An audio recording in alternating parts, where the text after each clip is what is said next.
thought you said earlier that all wars were about, oil and corporations. They are, but they're all religious-based, too. So they're all about religion and oil and corporations. Could be, and sure. Occasionally getting rid of the Nazis.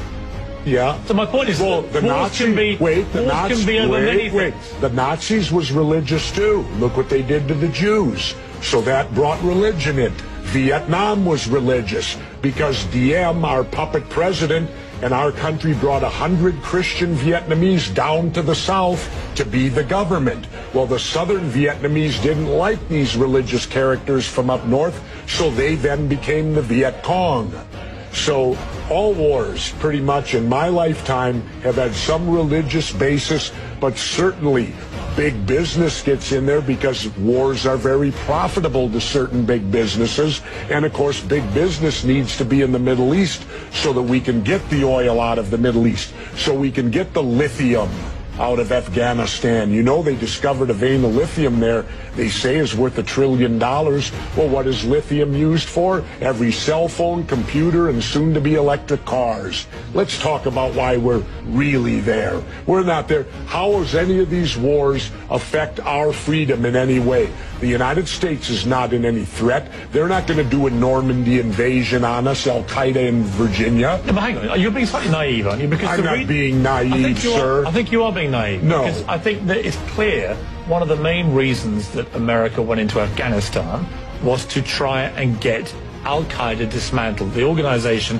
which committed the 9/11 atrocity. Really? Well, you don't think so? Well, how come Al-Qaeda put the heroin business out?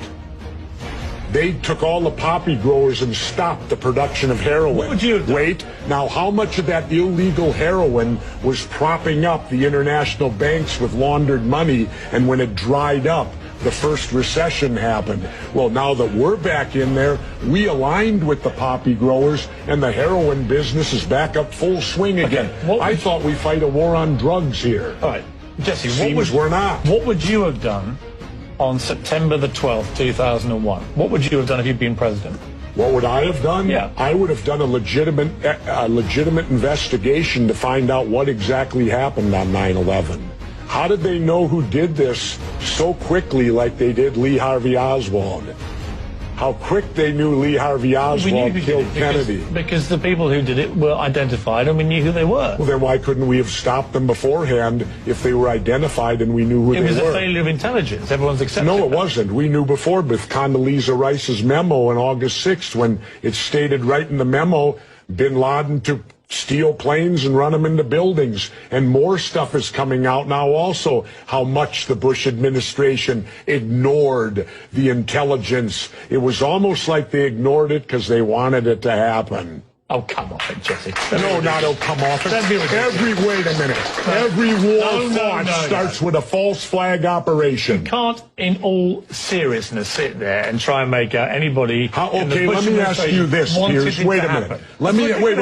Let me ask you something. How much studying have you actually done of 9/11 other than what the government's told you and what mainstream media has told you? I've been studying it 4 years. I was editor of a national newspaper. I've talked to people. Wait a minute. In depth every day for 5-6 months. Really? So I know a lot about it. Well, one thing I do know is, let me ask you this then. You cannot say that any member of the Bush administration knew it was going to happen or wanted it to happen. It's a ridiculous thing to say. Ridiculous. Okay, let's talk about your BBC.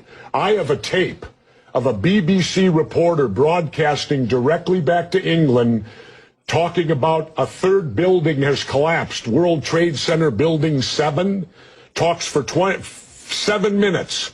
All the while she's talking, World Trade Center Building 7 is still standing right behind her. It didn't fall for another half hour. Yet they were doing a pre-broadcast back to England that, yes, it's true, that this building fell and it hadn't fallen yet. If you're trying to make out the British Broadcasting Company, one of the most respected news organisations in the world, was inventing huge buildings falling over, you need to have a break, Jesse. We'll come back after the break. Fairly heated debate about various theories that you have about 9/11 and so on. Let's move on to... and the government only has a theory.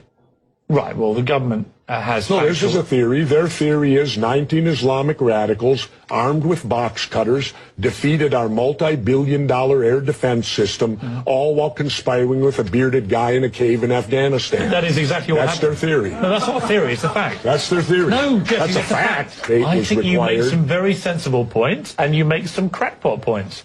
That's your opinion. Yes. How many people here think I make crackpot points? Yeah? One. How many think I make sensible points? You're in a minority, my good friend.